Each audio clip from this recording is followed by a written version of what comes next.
Le show consiste à saisir des drogues et à arrêter des petits trafiquants. Ça fait 25 ans qu'on fait ça et c'est de pire en pire. The time has come for a nationwide crusade against this thing that is destroying and threatening so many of our young people particularly.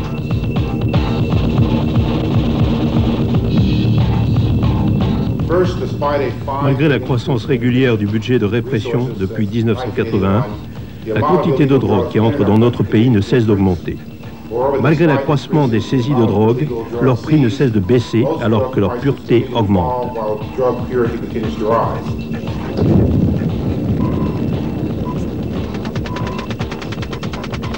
Les possibilités des organisations de trafiquants sont réellement supérieures à tous les efforts de répression. Our strategy allocates more than $250 million for next year in military and law enforcement assistance.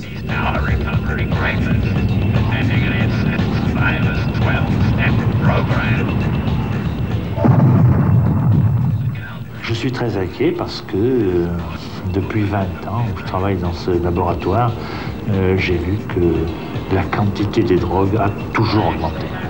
On n'a jamais eu de récession. Il n'y a jamais eu de guerre à la drogue. Il y a eu beaucoup de baratins.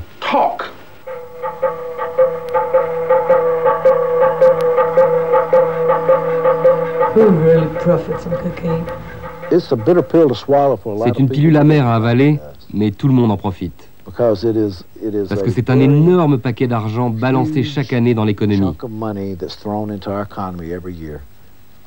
Non comptabilisé, non taxé, mais qui fournit des emplois soi-disant illégaux, qui fournit des finances, qui fournit de tout.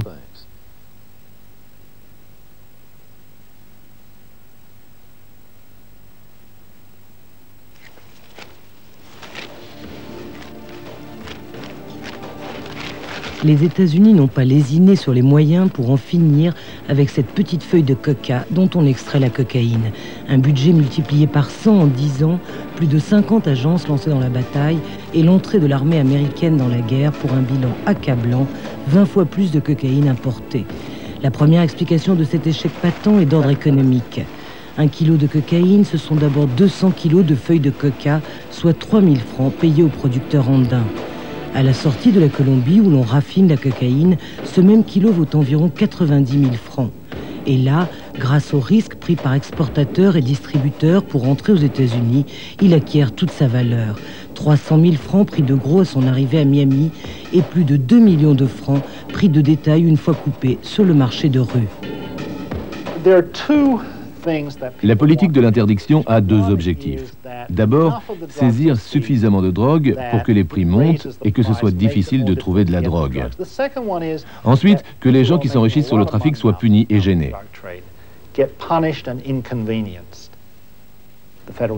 Le gouvernement fédéral a saisi 100 tonnes et l'effet de cette saisie n'est probablement qu'une augmentation de 5 à 6% sur le prix de la cocaïne.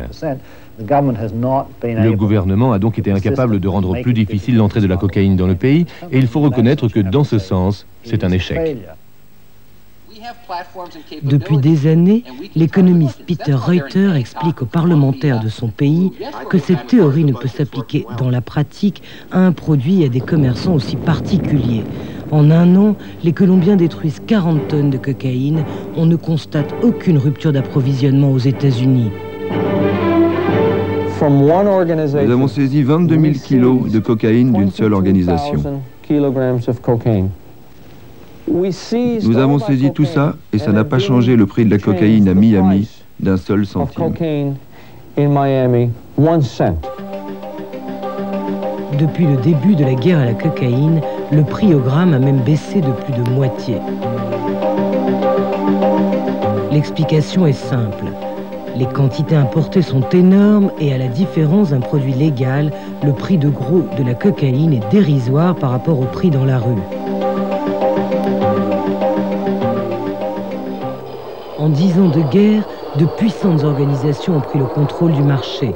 Les prix au kilo ont opéré une chute vertigineuse.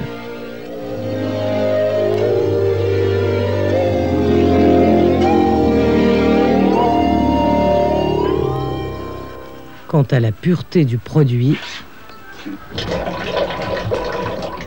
ça au fond, c'est de la marchandise pure.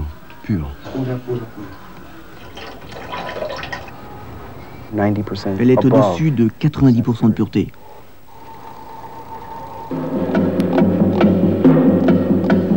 le consommateur est satisfait.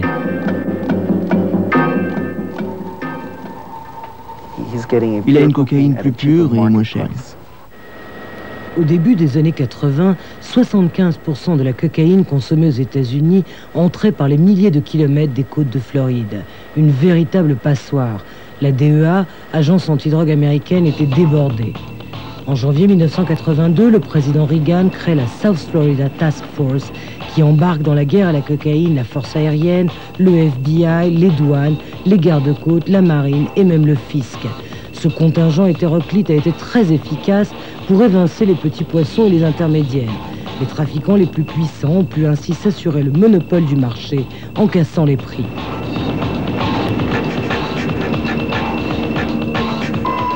Grâce à leurs importations massives, ils peuvent bien perdre quelques tonnes de temps en temps. Car les États-Unis consomment 20 fois plus de cocaïne qu'avant la guerre. Avec une clientèle assurée de 12 millions de consommateurs, les trafiquants ne sont pas mécontents. On retrouve le même genre d'affaires qu'on avait il y a 10 ans.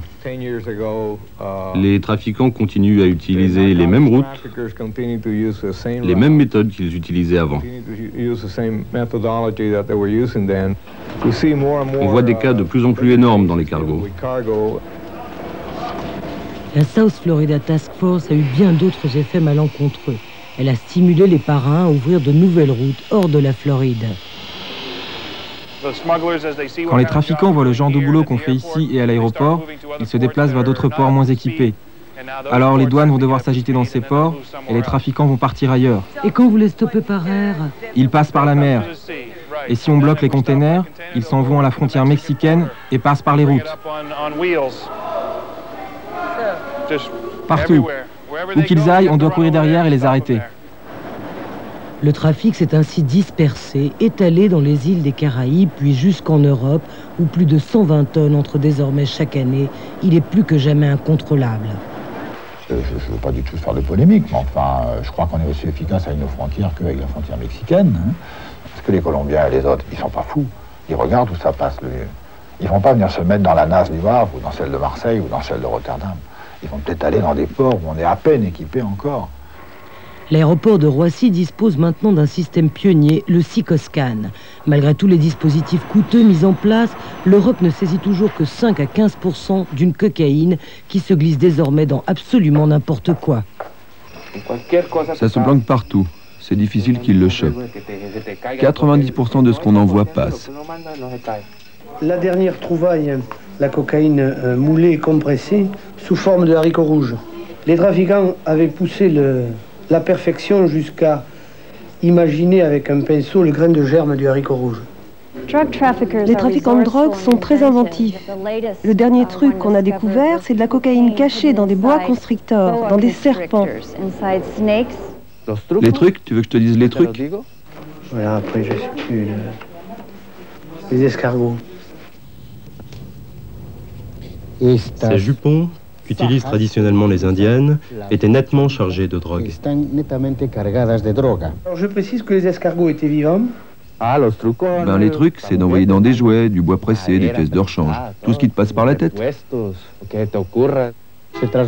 La drogue est transportée dans des articles de première nécessité, comme les œufs. On a pu établir qu'ils étaient tous remplis de drogue.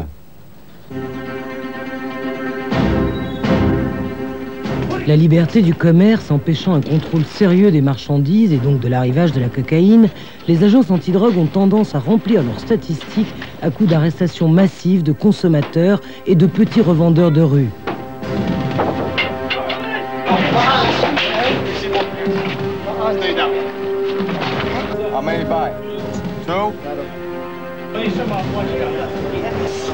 Officer, I'm a family man. Do you have to arrest me for this? Yes, sir.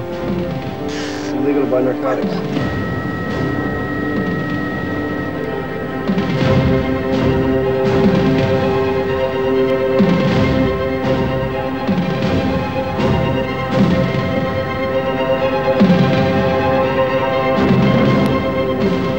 have I done wrong? What's your last name? My name is Bo, B-O-W. First name Patrick Bo.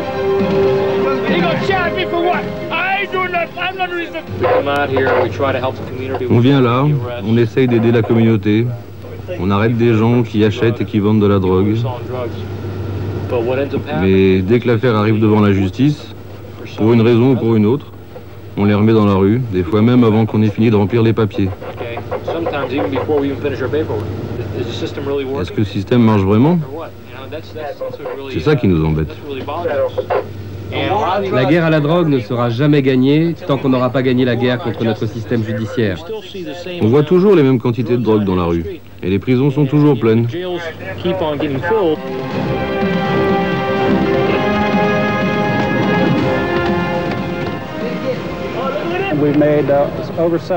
On a arrêté 7000 personnes, saisi 2 millions de dollars sur le marché de rue et on a démoli 48 maisons de crack. Plus d'1,5 million de personnes arrêtées chaque année aux États-Unis pour des délits liés à la drogue. 40% sont des Noirs. Dans notre pays, nous avons plus de gens en prison que dans n'importe quel autre pays industriel au monde. Ici, à Washington, un Noir sur 4 entre 18 et 25 ans est passé par la prison, principalement pour des délits de drogue. C'est terriblement cher. On n'a pas les moyens de continuer à combattre les drogues comme ça. Il faut trouver autre chose. Sinon, la moitié de la population sera en prison, l'autre moitié regardera, et ça ne peut pas marcher. I'm also proposing that we enlarge our criminal justice system across the board. Les États-Unis décident d'aller chercher les gros poissons en Colombie. Carlos Leder, sacré tsar de la cocaïne, sera le seul parrain à tomber aux mains de leur justice. On en fera la vedette d'un grand show judiciaire destiné à faire oublier l'échec de la guerre. Pour obtenir sa condamnation, on offre des réductions de peine à 29 criminels américains qui témoigneront contre lui. Leder sera condamné à perpétuité, plus 145 ans de réclusion. Hernán Botero, négociant en devises et sponsor de l'équipe de football de Medellín, n'est pas un trafiquant. Comme une vingtaine de Colombiens, il sera arrêté, extradé et jugé sur la base de témoignages marchandés avec des criminels américains. 2 banquiers inculpés en Floride pour blanchiment ont profité de cette politique de négociation pour livrer un de leurs meilleurs clients colombiens, Hernán Botero.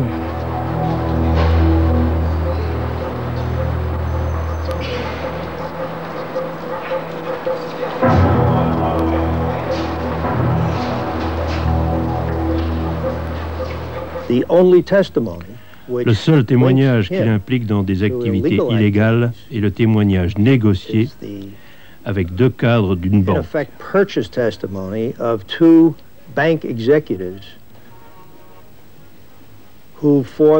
Ceux-ci, en échange de leur témoignage contre M. Botero, ont été totalement absous pour les délits qu'ils avaient commis et n'ont pas eu à restituer à la banque l'argent qu'ils avaient détourné.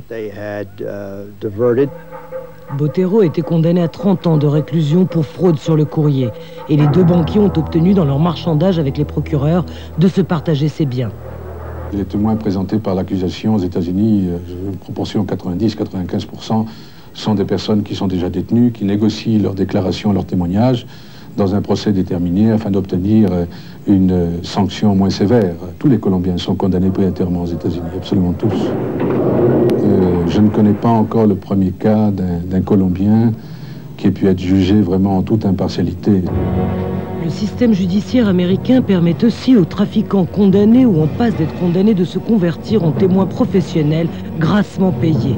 Mieux, pour des impératifs d'efficacité, certains peuvent continuer à trafiquer en paix pourvu qu'ils acceptent d'infiltrer des réseaux pour le compte des agences. J'ai été condamné à 5 ans de prison fédérale, mais j'espère qu'en coopérant avec eux, je pourrai faire mes preuves.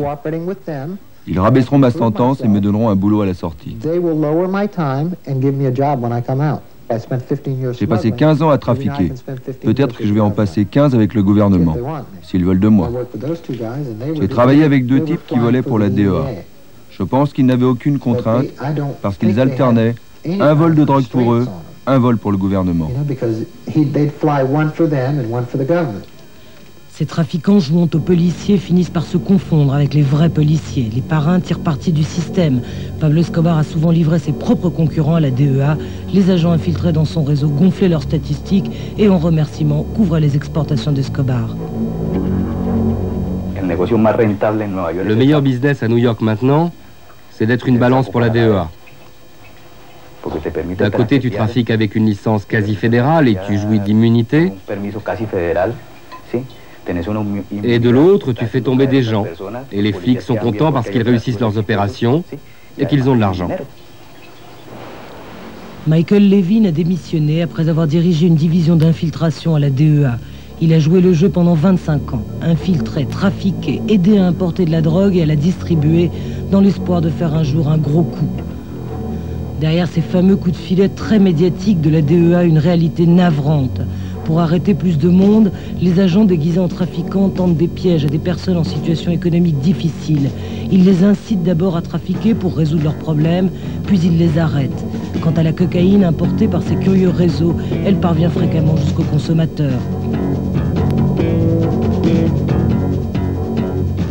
Quand j'ai commencé à travailler comme agent infiltré,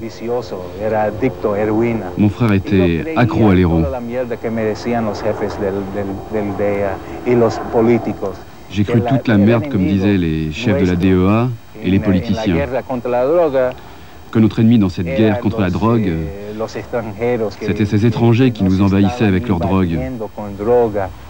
Et je croyais que mon frère David n'était pas responsable, qu'il était victime des trafiquants, que c'était la faute des autres s'il se droguait.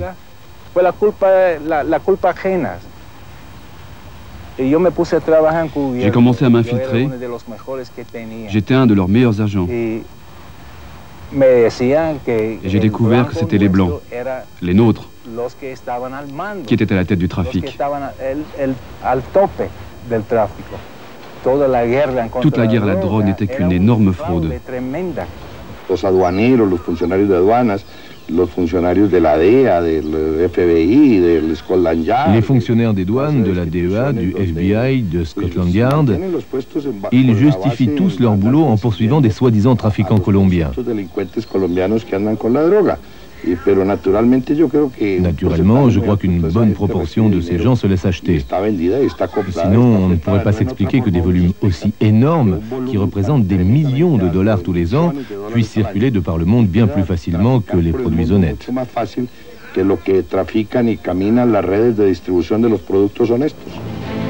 L'échec de la guerre à la drogue ne peut s'expliquer seulement par les effets pervers de la répression ou la corruption des agents de contrôle. La cocaïne rapporte beaucoup trop d'argent pour qu'on la combatte sérieusement. C'est une formidable pompe à finances qu'on ne peut abandonner aux seuls trafiquants. 2000 milliards de francs par an, soit 2 millions de francs, sont générés dans le monde par le trafic de drogue.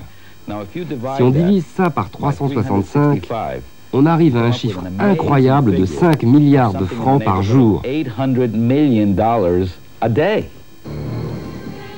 La formidable expansion du trafic de cocaïne aux États-Unis est directement liée à la révolution des sandinistes au Nicaragua en juillet 1979. Washington traite de communistes ces rebelles qui ont renversé son vieil allié, le dictateur Anastasio Somoza. Ce petit pays pauvre de 3 millions d'habitants est désormais présenté comme une menace pour la sécurité du plus puissant pays au monde. Ils auraient envahi le Texas dans les 24 heures si on ne les avait pas arrêtés.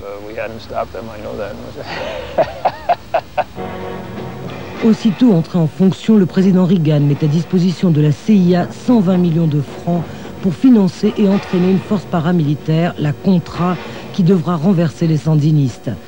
La guerre souterraine menée par la CIA affecte exclusivement la population civile. Par crainte d'un nouveau Vietnam, le Congrès interdit en 1984 toute intervention américaine et tout soutien financier à la Contra. Vainement, le président Reagan tentera d'influencer le Congrès. My fellow Americans, I must speak to you tonight about a mounting danger in Central America that threatens the security of the United States. This danger will not go away. It will grow worse, much worse, if we fail to take action now. On crée cette énorme conspiration communiste sur ce tout petit pays en disant qu'il va envahir l'Arizona demain. Alors l'administration Reagan commence à agiter le drapeau rouge. Les communistes arrivent, les communistes arrivent. Mais Reagan n'a pas d'argent pour mener cette guerre. Les profits dégagés par les ventes secrètes d'armes à l'Iran vont constituer une première source de financement non officiel pour la Contra. Ce marchandage d'armes contre otages a provoqué le scandale de l'Iran Gate. Une commission spéciale du Congrès a entendu les justifications du fameux colonel North qui était au centre de l'affaire. Elle ne voulut pas entendre parler de la cocaïne qui finançait aussi la Contra. Like you, I do not wish to see secrets of this land inadvertently and accidentally made public. Seul le sénateur Kerry enquêta sur ce Coca Gate. L'enquête a débuté en 86, quand on a commencé à entendre parler de trafic de drogue passant par des régions sous contrôle de la Contra, au Costa Rica principalement, mais aussi au Honduras. And that was in Costa Rica principally, but also in Honduras. I did do it. I am not, as I said in my statement, at all ashamed of any of the things that I did. I was given a mission, and I tried to carry it out. Quand on fait une opération militaire secrète à grande ou moyenne échelle qui implique le passage de frontières avec des armes, on ouvre les portes au trafic de drogue. On l'a vu en Asie du Sud-Est pendant la guerre du Vietnam et on l'a vu énormément pendant la guerre en Afghanistan. Que ça arrive en Amérique centrale n'est pas une surprise. Pour pouvoir critiquer librement la politique américaine au Nicaragua, David McMichael s'était retiré du Conseil national de sécurité en 1983. On a la certitude que les Contras ont transporté de la drogue et qu'ils l'ont fait alors que le gouvernement américain le savait et qu'il ne s'est pas interposé.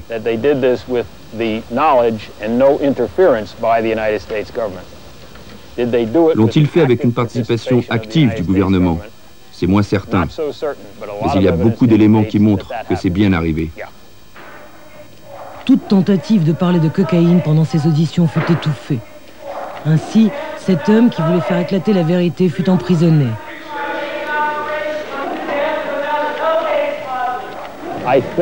Je pense que c'était connu au plus haut niveau du Conseil national de sécurité et que la décision prise était au minimum de ne pas s'interposer. Et le président Reagan? La question ne devrait jamais concerner ce que le président Reagan savait, mais s'il comprenait ce qu'il savait. Le mercenaire Jacques Terrell avait été engagé très tôt pour entraîner la Contra. Désillusionné, cet anticommuniste sincère devint un témoin clé. J'ai combattu au Pakistan avec les Moudjahidines contre le gouvernement communiste d'Afghanistan.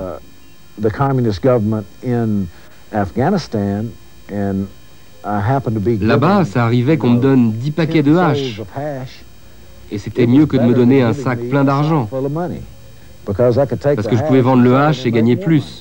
Le hash peut être vendu n'importe où. La cocaïne aussi peut être vendue n'importe où.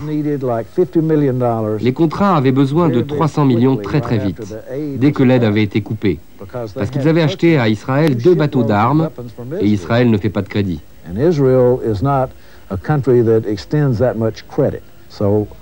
Alors on a créé une source de financement.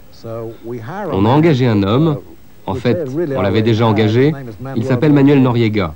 George Bush l'avait salarié quand il était directeur de la CIA. Il avait fait de Noriega son homme de main. Alors on va s'en servir. En 1983, Noriega organise une espèce de convention de la drogue à Panama. Et George Ochoa, Pablo Escobar, Carlos Leder et Gacha viennent tous. Et ils ont littéralement franchisé l'Amérique centrale, comme s'ils installaient des McDonald's dans chaque pays pour pouvoir transporter de la drogue de Colombie, de Bolivie, du Pérou et du Brésil à travers l'Amérique centrale sous une couverture appelée guerre. Ils ont créé une guerre, ils ont créé un parapluie, et tout est devenu légal parce que ça opérait sous une sanction militaire accordée par le gouvernement des États-Unis. Les trafics du général Noriega avaient bel et bien été découverts par un procureur de Miami. Mais face aux intérêts de sécurité des États-Unis, la justice était impuissante. Mon problème était qu'une quantité énorme d'informations secrètes montrait que Noriega travaillait pour le gouvernement américain, alors qu'il négociait avec les trafiquants de drogue. Il laissait passer des chargements de drogue avec la pleine connaissance du gouvernement américain. Noriega aurait pu se servir du fait qu'il travaillait pour nous comme moyen de défense. Le gouvernement n'aurait évidemment pas voulu produire ces preuves et l'inculpation aurait été rejetée. J'étais très découragé par ça. J'étais convaincu qu'il n'y avait aucune volonté politique de l'inculper. Et il me semblait que c'était le comble des contradictions du gouvernement américain qui, d'un côté, déclarait la guerre à la drogue et de l'autre n'avait aucune volonté réelle de la faire.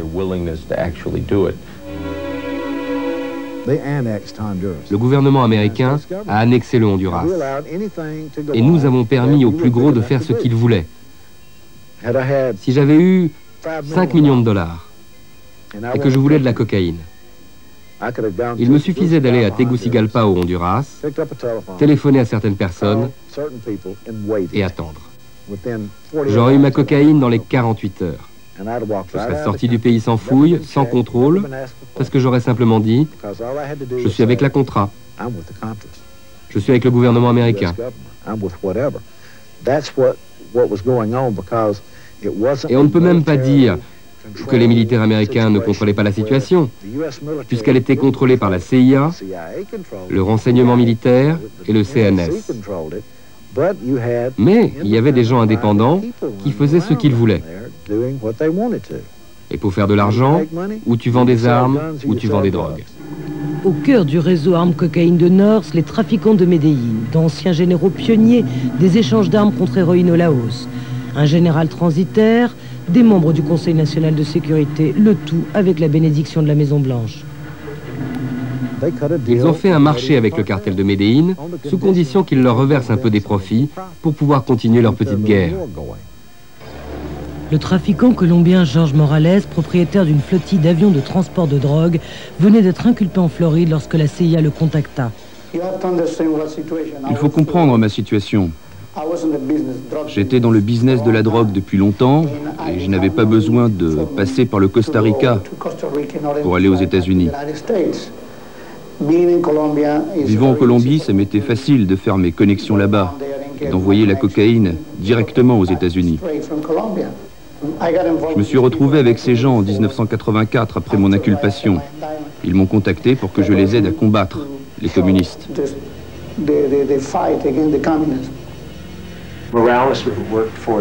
Morales a donné des millions de dollars d'aide à la Contra.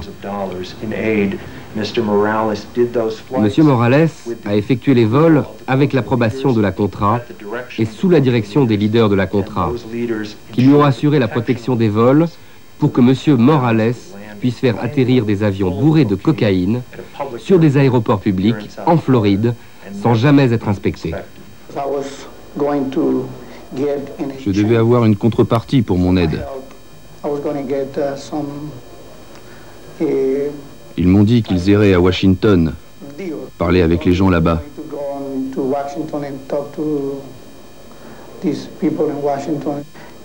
Ils m'ont souvent donné les noms d'Elliot Abrams et de George Bush. Qui protégeait les leaders de la Contra? Je pense que c'était la CIA.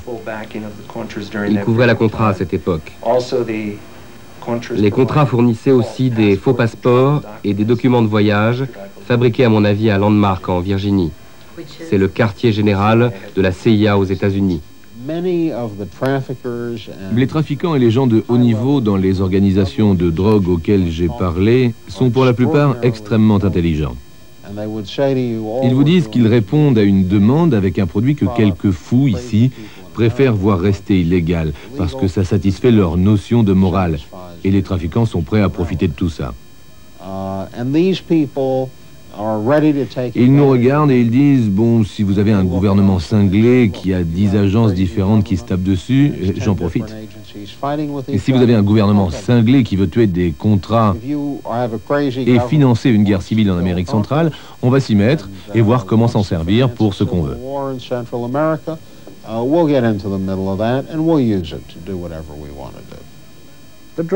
Les trafiquants étaient ravis de donner de l'argent. Pourquoi pas? Comme ça, personne n'allait bloquer leur envoi de drogue. Il n'y avait qu'à dire que c'était des avions et des bateaux d'aide humanitaire ou de vivres. En fait, ils étaient bourrés de drogue. Quand on m'a offert de l'argent pour recevoir ces avions, dedans il y avait des fruits de mer congelés venant d'une usine de réfrigération à Costa Rica appelée Frigorificos Punta Arenas.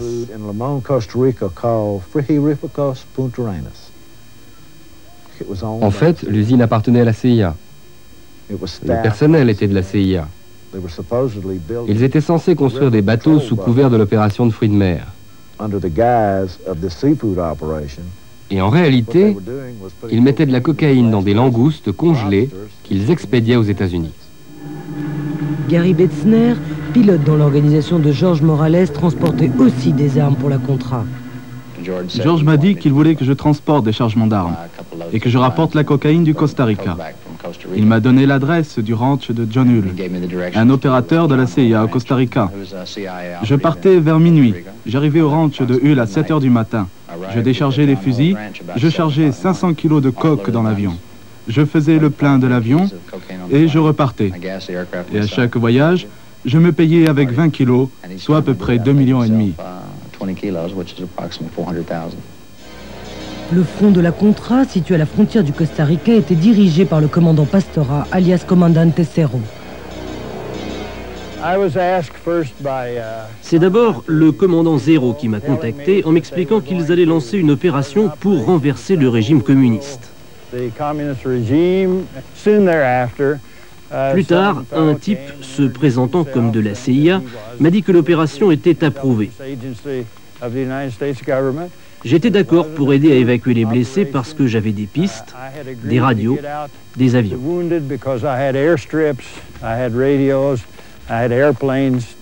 Sous couvert d'évacuer les blessés, le fermier John Hull, patriote américain vivant au Costa Rica, se retrouva embringué dans le réseau. Tout le monde peut avoir fait absolument tout, utiliser les drogues, les meurtres, les assassinats. La CIA et la DEA pouvaient savoir? Oui, et les douanes et tout le monde pouvaient savoir. Et je ne pense pas que la drogue puisse entrer en quantité dans ce pays sans que ces gens le sachent. John Hull, voilà toute une organisation de gens dont les routes se croisent de nouveau. La brigade 2906, les anciens de la baie des Cochons, les anciens de la CIA, tous reviennent sous le même chapeau. Pour distribuer la drogue à Miami, la CIA avait recruté de bons vieux alliés, ces Cubains anticastristes exilés avec lesquels elle avait loupé le débarquement de la baie des Cochons à Cuba. Il s'est passé une chose très singulière. Dans les années 60, les Américains ont entraîné des milliers de Cubains et de Latino-Américains. Les Américains, comme on dit, ils se sont mis la corde au cou. Parce que les milliers d'hommes qu'ils ont entraînés, ce sont ceux qui ensuite ont fait entrer la drogue ici. Al combate correr vaya mese, que la patria os contempla orgullosa. No temáis una muerte gloriosa, que morir por la patria es vivir. Depuis 30 ans, des organisations de Cubains exilés à Miami comme Alpha 66 se préparent pour le grand jour, celui du renversement de Fidel Castro.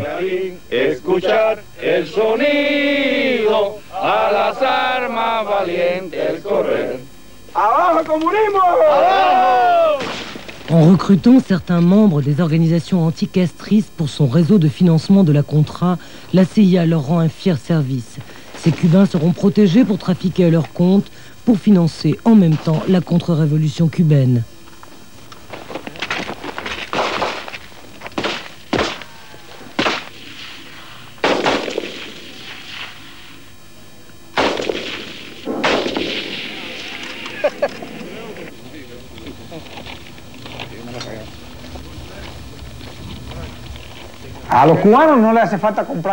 Les Cubains n'ont aucun problème pour acheter la cocaïne. Leur problème, c'est de la vendre. Ici, il y a beaucoup de Cubains, soi-disant anticastristes, qui ont fait la contrebande de cette cocaïne.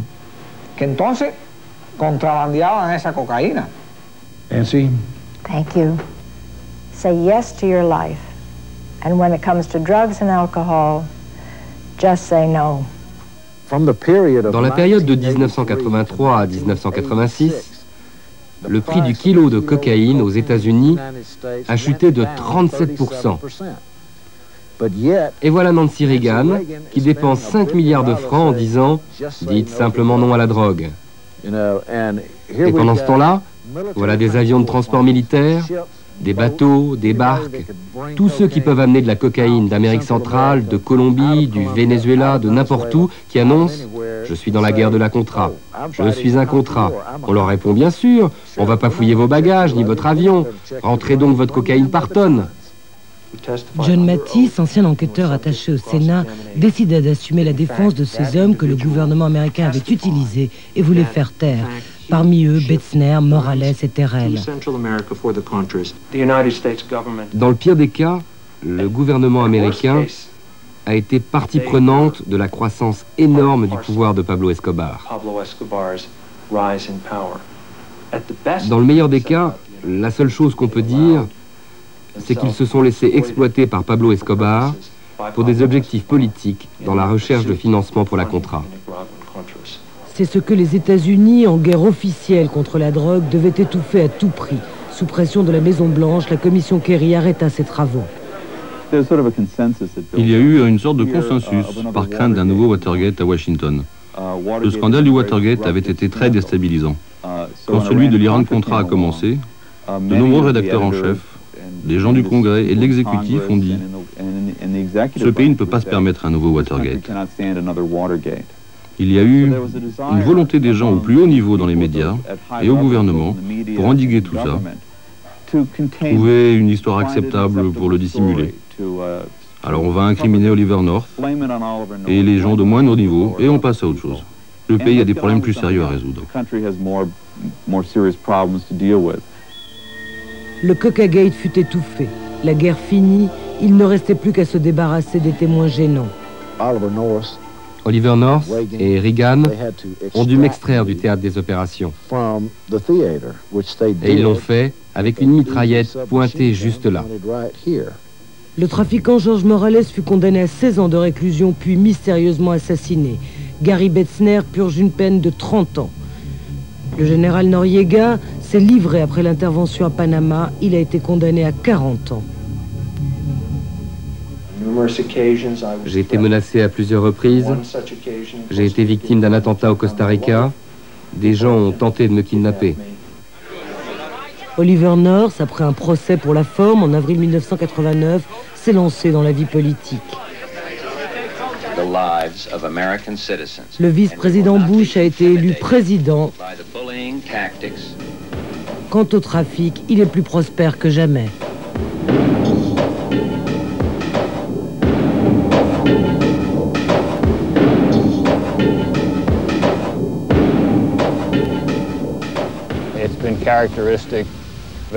C'est une caractéristique commune à tout ce type d'opération. On sait qu'il y a du trafic de drogue pendant l'opération et que ça continue après. Mais si c'était considéré comme une conséquence malheureuse, une opération anticommuniste, par ailleurs réussie, c'était accepté.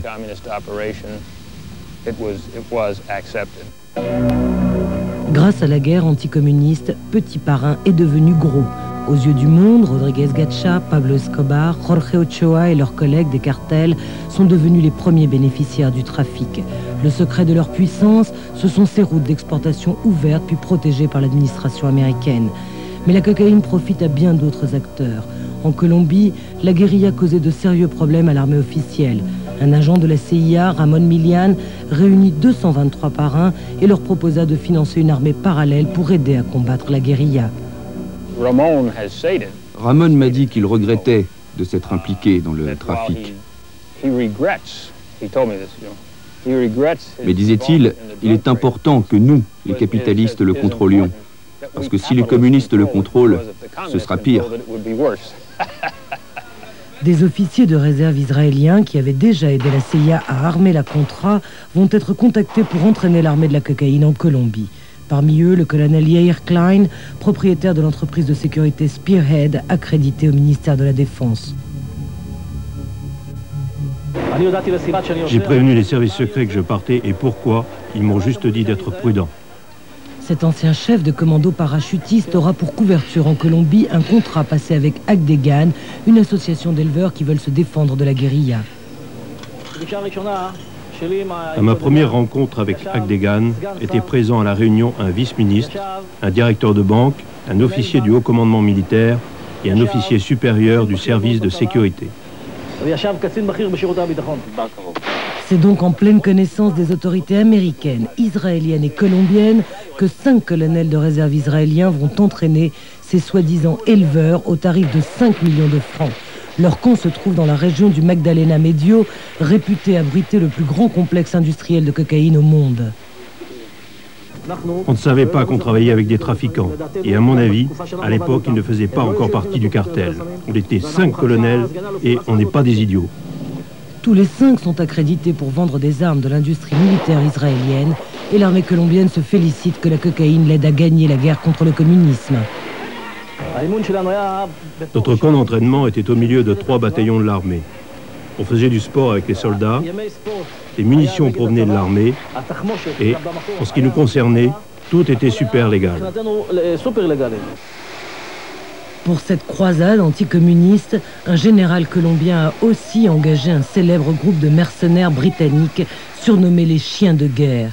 Ils seront payés par le parrain Rodriguez Gacha.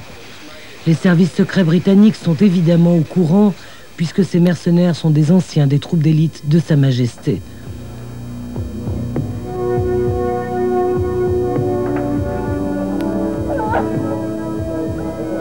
La population civile va faire les frais de cette alliance contre le communisme.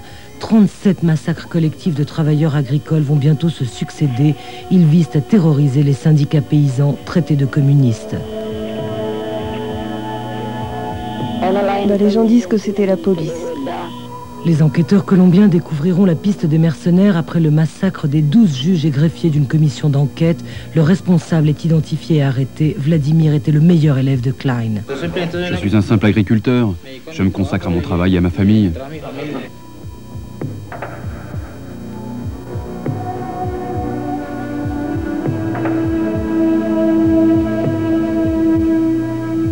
Vladimir n'est jamais venu à l'entraînement.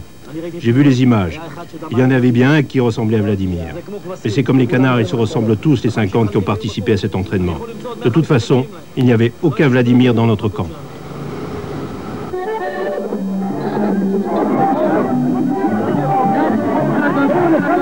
Il faudra pourtant attendre l'assassinat de Luis Carlos Galán, candidat favori à l'élection présidentielle, pour que le scandale éclate. Sur les lieux du crime, un fusil mitrailleur Galil. Il fait partie d'un lot de 500 fusils commandés à Israël par le secrétaire d'État américain Elliot Abrams pour l'entraînement d'un commando qui devait renverser le général Noriega. Yair Klein devait en être l'instructeur.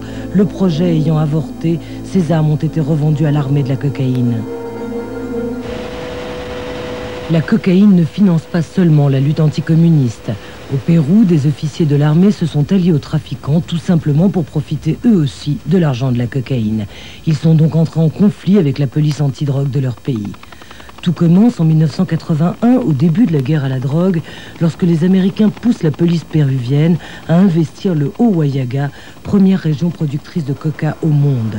La politique d'éradication des cultures affecte les petits paysans et fait naître un profond sentiment anti-américain dans la population de la région. Un an plus tard, ces paysans accueillent à bras ouverts la guérilla du Sentier Lumineux. Les rebelles assument la défense des petits producteurs de coca, puis décident de travailler main dans la main avec les trafiquants. Le Haut-Huallaga devient leur région de plus forte implantation. En 1989, le commandant de la région militaire du Haut-Huallaga, chargé de la lutte contre la subversion, proteste ouvertement contre la police qui éradique les cultures de coca. Ça ne sert qu'à opposer le paysan cultivateur au système et à l'envoyer à la subversion. Alors ce n'est pas une solution. Ça ne me pose aucun problème moral, parce que pour moi, le producteur de coca n'est pas un délinquant. Il n'y a aucune chance que les forces armées, qu'elles soient américaines ou péruviennes, ne gagnent la guerre contre la subversion sans l'appui du peuple. Et le peuple ici, ce sont les producteurs de coca. Washington accuse le général Arciniegas de pactiser avec les trafiquants. Sa franchise et son pragmatisme lui font perdre son poste. Le président Fujimori va pourtant suivre discrètement ses conseils. Il va d'abord profiter de sa première réapparition au Parlement, qu'il a dissous un an plus tôt, pour annoncer une série de mesures sévères contre le trafic de drogue. La erradicación del narcotráfico cree conveniente aumentar la drasticidad de las penas que contempla el Código Penal para este execrable delito.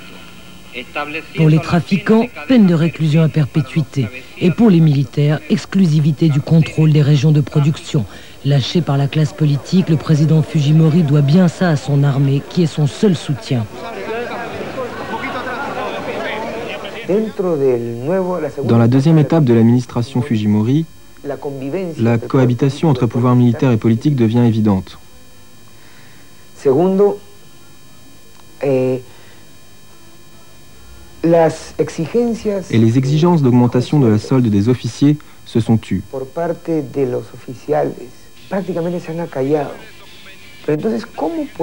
Comment expliquer alors qu'un général de division qui gagne 500 $ continue à soutenir politiquement le régime?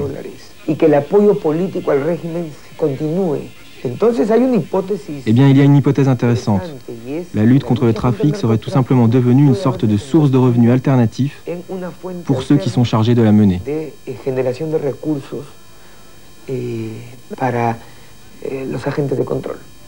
En d'autres termes, la police antidrogue ayant été reléguée à un second plan, les militaires qui contrôlent les régions de production complètent leur solde insuffisante en prélevant un impôt sur le trafic.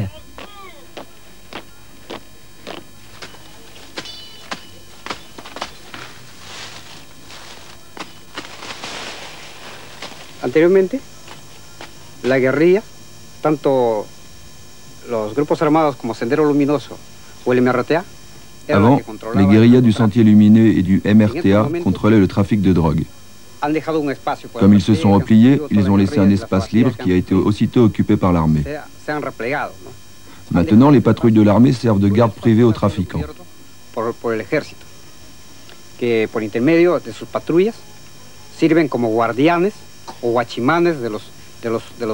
À Yarina, par exemple, il y a 30 soldats qui prélèvent des gros impôts aux trafiquants.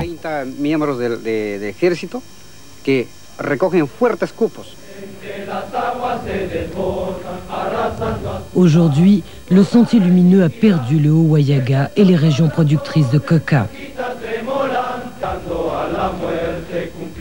Gonflée à la cocaïne, l'armée officielle a capturé et fait emprisonner des centaines de militants et leur chef, Abimael Guzmán. L'armée protège désormais le trafic et soutient inconditionnellement le président Fujimori. En Colombie, la cocaïne bénéficie évidemment aux célèbres parrains et l'armée, la police et la guérilla en sont encore à se disputer des parts de bénéfices du trafic.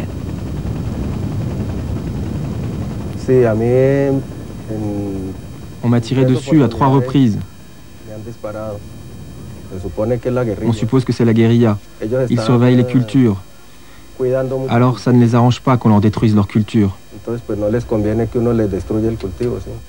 Ça, c'est le pays. Ces carrés bleus nous indiquent les cultures de marijuana. Voilà les cultures de coca et celles de pavot.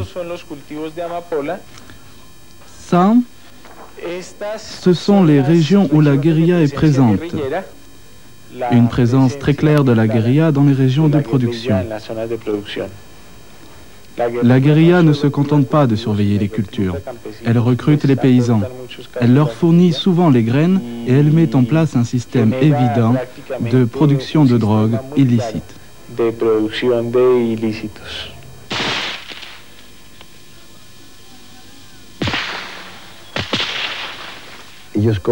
Ils encaissent un pourcentage sur ce qu'on produit. L'avantage, c'est qu'ils nous protègent pendant qu'on travaille. Ils ont un tarif pour chaque produit. Avec la police, c'est mieux, parce que tu les paies, et des fois, ils te laissent tes 90%. Le guérillero respecte même pas les 90%. Ce qui est sûr, c'est qu'ils sont drôlement bien armés grâce à la coca. Et maintenant, ils investissent dans des cultures de pavot et de marijuana. Et ils s'autofinancent. Parce que si on ne paye pas, ils ne laissent pas sortir la marchandise. Ou ils nous empêchent de travailler. Depuis 30 ans, les Américains ont établi un blocus économique sur Cuba et les Cubains se sont organisés pour déjouer le blocus à coups de contrebande. À Cuba, trafiquer est devenu un enjeu de survie pour la révolution. Tony de la Guardia dirigeait au sein du ministère de l'Intérieur un département très spécial chargé entre autres de trouver du matériel médical. Mon père s'occupait aussi du trafic illégal de tabac vers les États-Unis et du trafic d'ivoire. Il s'occupait également de fournir l'appui logistique aux bateaux de drogue venus d'Amérique centrale et qui allaient aux États-Unis. Tout ça répond à une logique absurde. D'abord, tout ce qui fait du mal à l'impérialisme américain est bon pour nous. Sans compter qu'une partie de la CIA utilisait la drogue pour financer la Contra au Nicaragua. C'était les gardes-côtes cubains qui permettaient que tous ces bateaux entrent à Cuba. La défense antiaérienne était aussi au courant de ces opérations, puisque beaucoup d'avions entraient. Cet argent était remis directement à Fidel Castro. Le ministre de la Défense est Raúl Castro, le frère de Fidel Castro.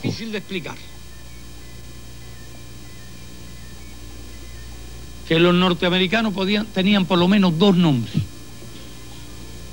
Tony La Guardia. Dos, Miguel Ruiz Po. Nos habrían podido poner a prueba realmente que el avión aterrizó en Varadero con droga y después se fue con lancha. Lo saben desde bien temprano. Les Cubains qui faisaient face à un blocus ont fait un deal avec Noriega pour exporter aux États-Unis leurs poissons et d'autres produits par le Panama.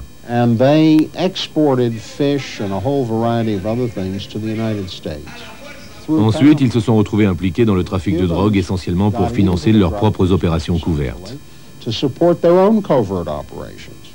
Alors que les États-Unis cherchent encore à inculper directement Castro, le commandante prend les devants. Il fait arrêter Tony de la Guardia et des hauts fonctionnaires et organise un procès chaud.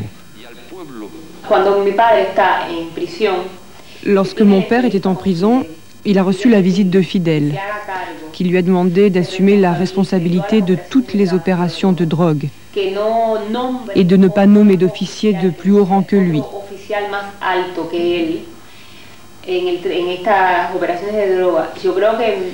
Mon père s'est engagé à le faire et il a dit à Fidel que si Cuba était en danger parce que les Américains avaient des preuves sur le trafic, il allait tout prendre sur lui et qu'ensuite tout ça resterait entre eux. ¿En qué consiste la propuesta que le hace Ruiz, Padrón? La propuesta que me hace Ruiz consiste en trasladar un avión con no recuerdo la cantidad de cocaína, aterrizar en Varadero, posteriormente trasladar la droga a unas lanchas que irían para Estados Unidos. A Escobar lo del lavado de dinero no le interesó. Solicitó que se le adquirieran alrededor de 10 equipos lanzacohetes tierra-aire. Escobar et Noriega travaillaient donc en même temps pour financer les coups tordus des Américains et des Cubains. Quant au général de division Arnaldo Ochoa, héros de la révolution cubaine, qui figure parmi les officiers sacrifiés par Fidel, il n'a rien à voir avec les opérations de trafic de cocaïne pour la révolution. Tony nunca me dijo a mí que él estaba haciendo operaciones de narcotráfico. Ochoa expose à Raoul une série de critiques et la nécessité de changement. Raoul refuse et on commence à considérer Ochoa comme une possibilité de changement à Cuba. La possibilité qui dérange plus Fidel Castro, celle qui part de l'intérieur de la révolution et pas depuis Miami, puisqu'il s'agit d'un homme reconnu par ses troupes et par les forces armées. Por eso yo acepto toda la... No, yo lo permití todo. ¿Usted tiene conocimiento? Sí, yo tengo... ¿Tuvo conocimiento a tiempos? Pleno conocimiento. Eso es impracticable, es inviable una revolución que tenga que depender del narcotráfico. Se mantiene por sus principios, su moral, su seriedad. Fidel a fait un procès par lequel il a éliminé deux problèmes.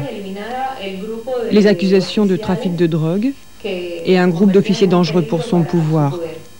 Por los delitos de actos hostiles contra un Estado extranjero, tráfico de drogas tóxicas y abuso en el cargo, en la que se sancionó a la pena de muerte por fusilamiento a los ciudadanos Arnaldo Tomás Ochoa Sánchez, Jorge Martínez Valdés, Antonio de la Guardia Font. Malgré sa promesse, Fidel a fait exécuter ses hommes. La cocaïne l'avait sauvé de l'opposition interne.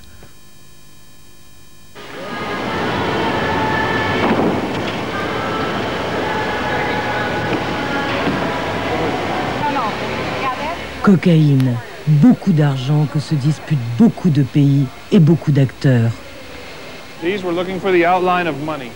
On cherche le fil rouge de l'argent. Cette cargaison va en Colombie. Beaucoup aiment utiliser les électroménagers, les frigidaires, les machines à laver, les fours à micro-ondes pour mettre l'argent dedans. C'est ce qu'ils préfèrent. Ils luttent contre la drogue parce que leur devise s'épuise. C'est pas un problème moral pour eux. C'est un problème économique. Leur problème, c'est qu'on leur prenne leurs dollars, leurs billets verts, et qu'on les distribue ici. Forcément, ça leur plaît pas.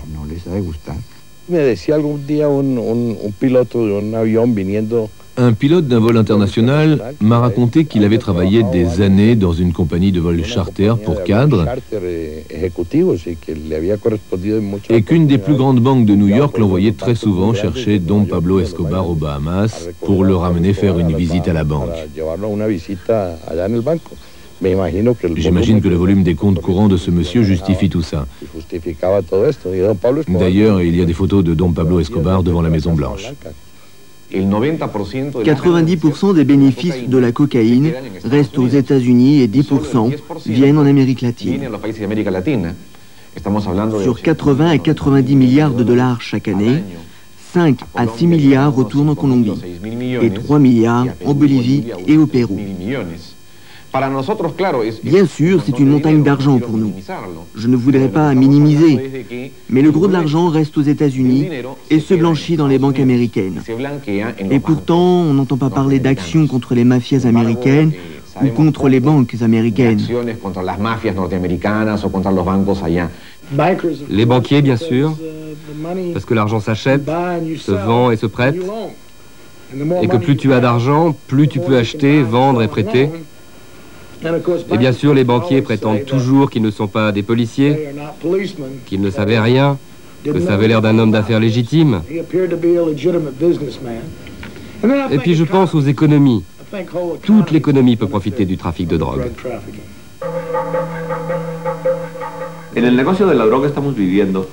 On ne peut pas arrêter le processus du trafic de drogue. Tout ça bénéficie à une bonne partie de la communauté financière internationale. C'est elle qui gère les bénéfices de la drogue sur toute la planète. Elle ne voudra jamais qu'on les lui retire.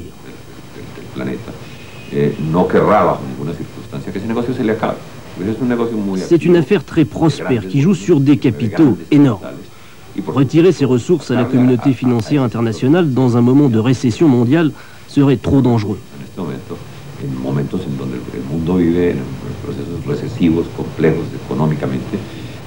Il vaut bien mieux continuer à sacrifier l'humanité en l'intoxiquant de drogue et maintenir des situations anormales dans des pays comme la Colombie qui ne sont importants pour personne.